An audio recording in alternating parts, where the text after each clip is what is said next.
Welcome back to JB Sports. I'm your host, John the Burton here, and today is Friday, so you know it's normal sports, and I'm actually on time with this episode. I'm not a day late, day early, you know what I mean. So, first, we're just going to go into some NFL news, some NFL playoff news, really, then go into the Commanders a bit, and then any other things I need to cover. And then, of course, we'll go into some NBA, and that'll probably be it for this episode, but we'll see what happens. Okay, so first, NFL playoff picture. Now you have two more teams who have clinched their playoff position. The Chiefs we already talked about, but then you had the Bills who have now clinched, and then you had the Lions who just clinched after they beat the Green Bay Packers. So both teams that have clinched are very good. The Bills are very good. They are the only team to beat the Chiefs, and the Lions are the best team in the NFC and possibly the best team in the league. There's a lot of you could say they're the best team. I mean, the thing is with the Lions, even though like the Lions, even when they struggle, even when they look really bad, they still find a way to win. Like the Lions, like only that one loss. Everywhere else where they've struggled, they found a way to come back and win the game. So the Lions are a very dangerous team. Sometimes they have a little bit of a lapse, but you could see against the Texans, they were down a lot. They made a lot of mistakes. Golf had like 4 to 5 interceptions, and then they came back and won it. So you can never count the Lions out of a football game. So, but in the hunt for the AFC would be the Steelers, Texans, Chargers, Ravens, Broncos. Yes, after that loss, the Ravens are now under the Chargers in seeding, which a little crazy to me. So if you ended like the playoffs today, really, you would have the Chiefs, Bills, Steelers, Texans, Chargers, Ravens, Broncos, which wouldn't be totally terrible. I'm pretty sure the AFC is looking to close real quick. Every other team, there's not a single team under that or have a chance. You know, the Patriots are eliminated for the AFC, the Jaguars are eliminated, and the Raiders have been eliminated. So all those teams are out. And at the highest percentage to get in for another team is the Colts. So there's still a lot of movement that can happen. So far, Lions have clinched, like I said. You have the Eagles, Seahawks, Falcons, Vikings, Packers, Commanders. Commanders still in that little cusp. And then on their tails is the Bucks and the Cardinals. Rams, they're about to play Buffalo. They're probably gonna lose that. 49ers, they're really out. Cowboys, I'm surprised they're not out. I mean, it's because they beat us one game. If they didn't, they'd be out. Saints, if they win, they have a 2% chance of making it this after this week. So Bears, they're out. They're not beaten. They're not gonna get any more wins against other teams. Not too many wins, and they're not gonna get any wins against teams in the division anymore. So they're out. Panthers, they're still in even with a 3-9 record. It's just because their division is kind of just like weak, so they can still maybe get in, which would be hilarious if they could get over on the Falcons and Bucks, but I don't think it's gonna happen. So, but like I said, this side, the Bucks have a 67% chance to win or to get in the playoffs if they beat Las Vegas, and the Cardinals would have a 60% if they beat the Seahawks, which is a big game for them because it's in division.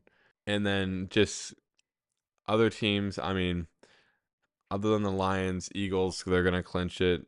Seahawks, they're like I said, they're in the division with the Cardinals, so this is a big game for both of them. Falcons, I mean, they're probably gonna lose to Minnesota if I had to guess, so they're still a very iffy team to make it. Vikings, they're 10-2, they have a high chance to make it. Packers still a very high chance just because of wins. If only the Bears could win, you'd have every single team in the division in there. So it's not really happening there. And then Commanders, we can still make it. I think we have a high chance of making it if because these last few games are somewhat winnable, and we can snag a win or two in there. But speaking about the Commanders winning games last weekend, well, we have a bye week this weekend, but last weekend I was at the game. Titans versus Commanders.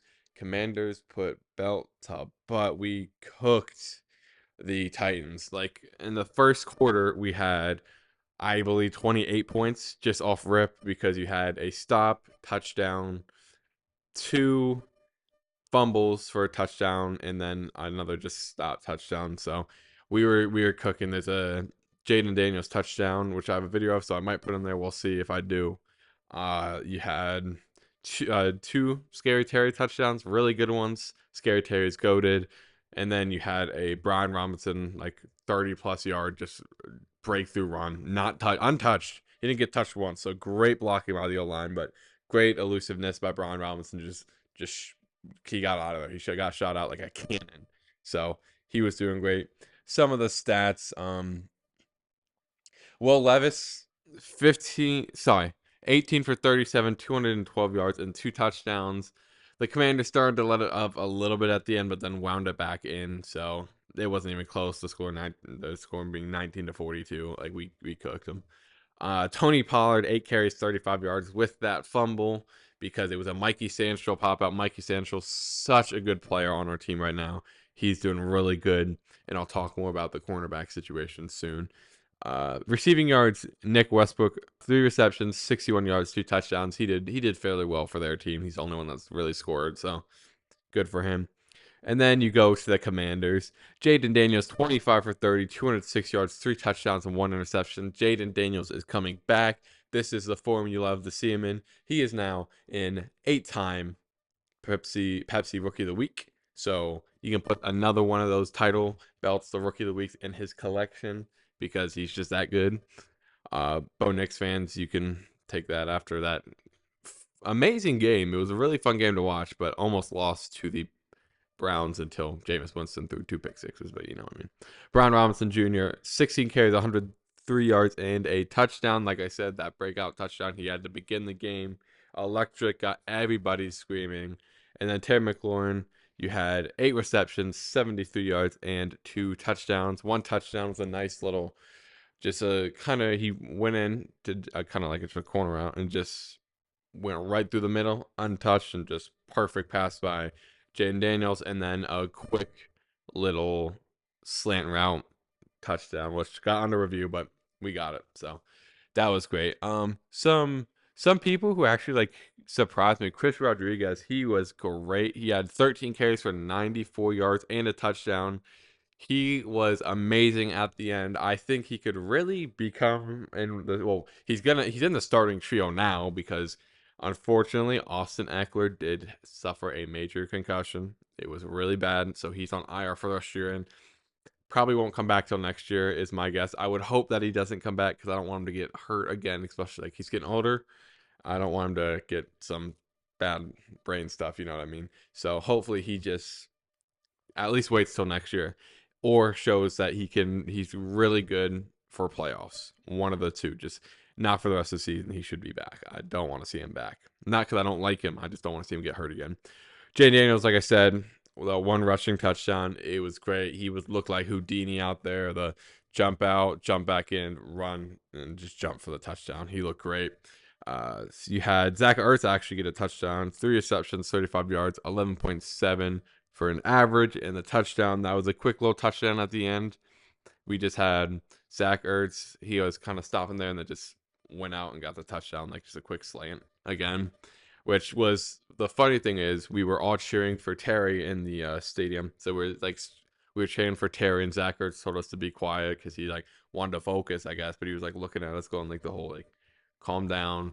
So I guess he needed to focus for the touchdown, but hey, a touchdown's a touchdown. I'll take it. I would have been fun to see Terry get 3, a little hat trick, but hey, we won the game. That's all I can ask for. It's a really good pick-me-up game before going to the bye week because it was it was a really, really rough 3 games for us. We had some bad injuries. We had some really stupid losses.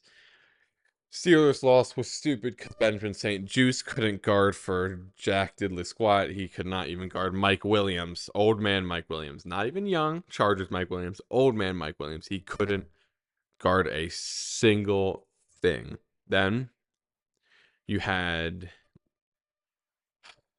next game against the Eagles. We were doing great, and then the defense stopped, and just Jayden didn't have a good game. It happens sometimes. Cowboys, I don't even want to talk about that. That should have been a game we won. Austin Seibert, you really made me mad, but you shouldn't have come back. I think he was still hurt. I think he was still in some pain or something because he's back on IR. And then Gonzalez does even worse, missing 2 field goals. So we're having some kicking troubles. I think that has been a really big thing in Washington. If like you look at the past few kickers, Joey Sly, inconsistent. Cade York lasted 1 game, 2 games. You had Austin Seibert, did really good in the beginning and then started getting inconsistent. I think it's an injury. You have like Zane Gonzalez, like I just said, missing 2 field goals. We have one phenomenal kicker that, everybody kind of talks about. Mark Mosley, league MVP 1 year. Don't have to talk about why. It might have been a shutout year, but hey, we still had a kicker that was MVP. So we got something on all the teams. Mark Mosley, goaded.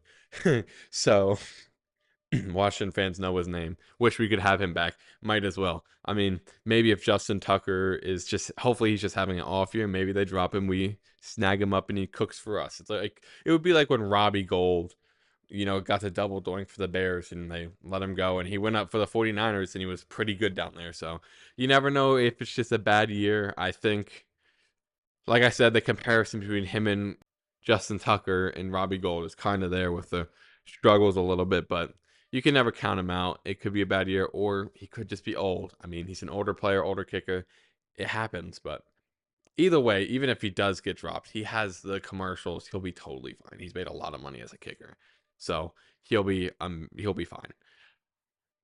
Ravens loss did surprise me a little bit. Again, you could say a lot of it was due to Justin Tucker missing kicks, but the offense was very inconsistent at the end. They couldn't get really anything going past the 50-yard line when they got past it. So you can chalk it up to Justin Tucker for a lot of a good percentage of why they lost. But when your defense is not doing good at the end and your offense can't move, you can't really win games. That's what happened to us in the Steelers game at the end. We couldn't get some offense going. We lost the game because our defense couldn't hold up, and that was tough. That was a tough loss to watch, but we lost to the Steelers like that. Cowboys, we picked it up at the end, but lost because Cyber, and then the Eagles, our defense did not work too well, and after the first half, our offense didn't do anything. So it's just what happens. Inconsistency loses games for teams. It's just a fact of life, and you're gonna have to deal with that. But Washington, going into the next few games for them, of course, like I said, this week it's a bye week, so you're not gonna have anything. Next week, the Washington Commanders will go against the Saints, and guess who's back? Back again. Marshawn Lattimore, our CB1. He is going to do great against his former team. I'm very happy we sat him over the bye week and didn't bring him back against the Titans. It was no really like, it was not worth it to risk him injuring his hamstring more. They said he was going to come back against the Saints. Hopefully he's a captain to kind of be a little petty, but hopefully he wants to get a little, not like, it's not like revenge because it's not like they did him too dirty. They were having cap space problems, but they let one of their best players go in their CB1, which is now our CB1. So he's going to replace Benjamin St. Juste as CB1, thankfully, because Emmanuel Forbes got released. I felt, like I said, I talked a lot of trash on him. I kind of feel bad for that, but hopefully he can find a team somewhere else that helps him and works better for him now than he works for us. After the Saints game, you have the Eagles, which again we lost to. We lost to them 2 games ago. The last score was like 18-26, so it wasn't a terrible loss. I mean, they're a good team. Maybe we can squeak out a win, but this one's going to be closer than I think people think it is. Falcons Commanders, we can definitely win that game. We can absolutely win that game if we just.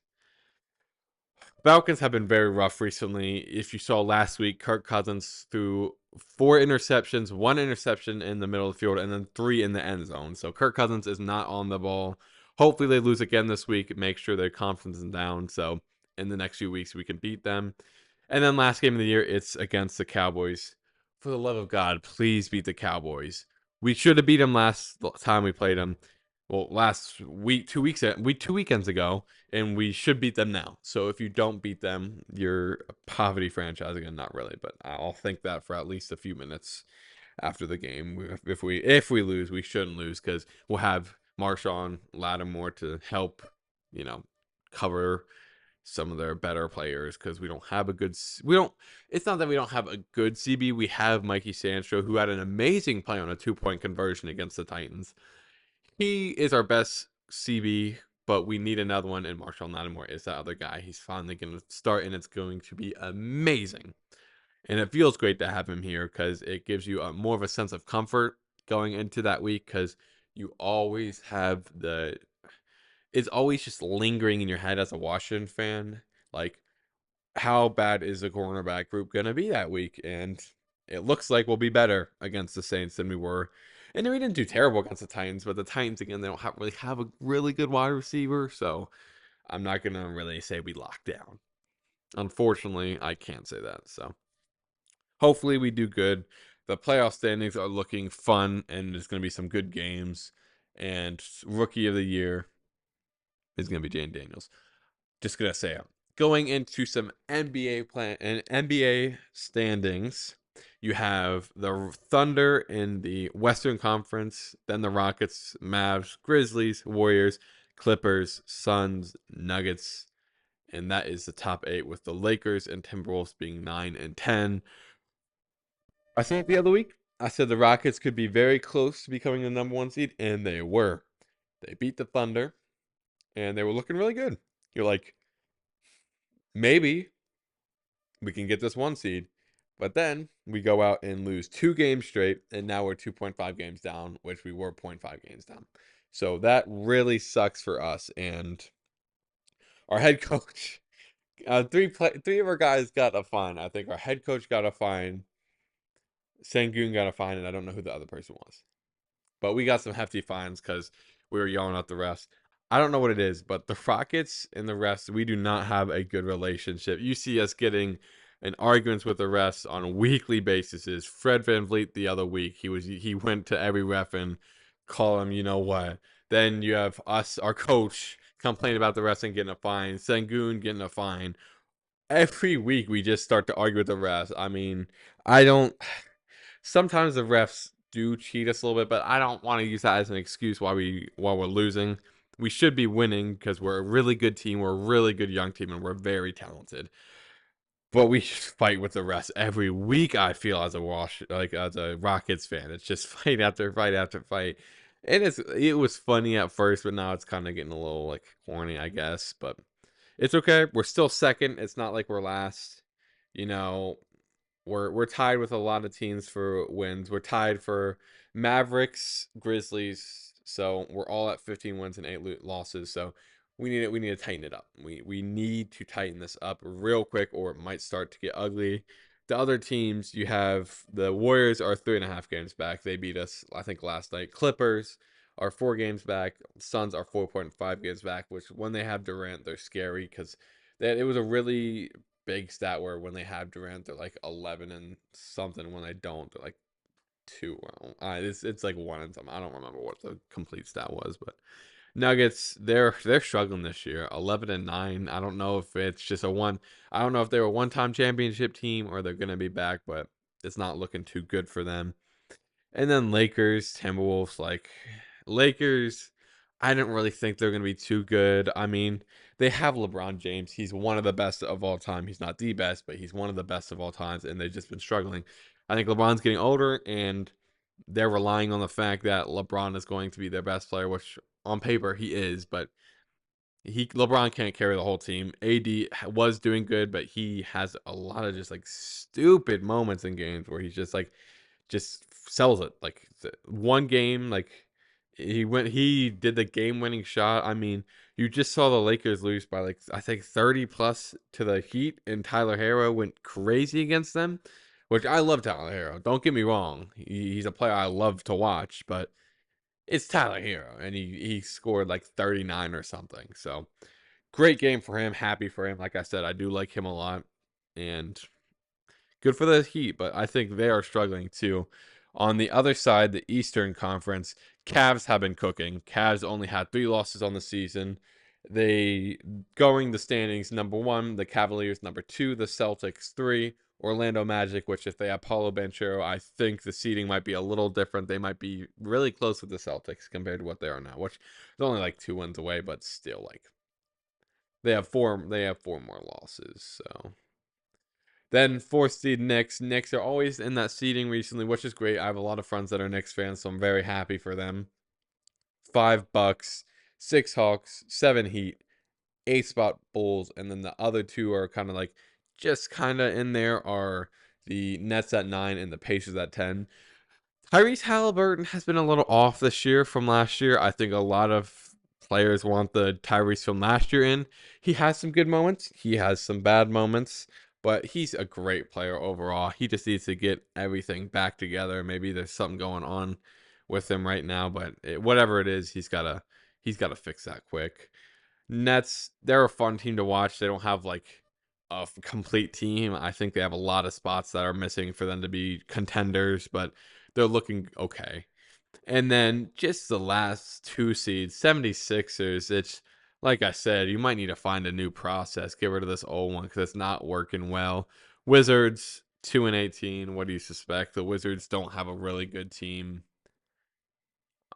And then on the other side, Pelicans and Jazz. Pelicans, you have inconsistent play. Zion Williams, he's always hurt and he's always out of shape.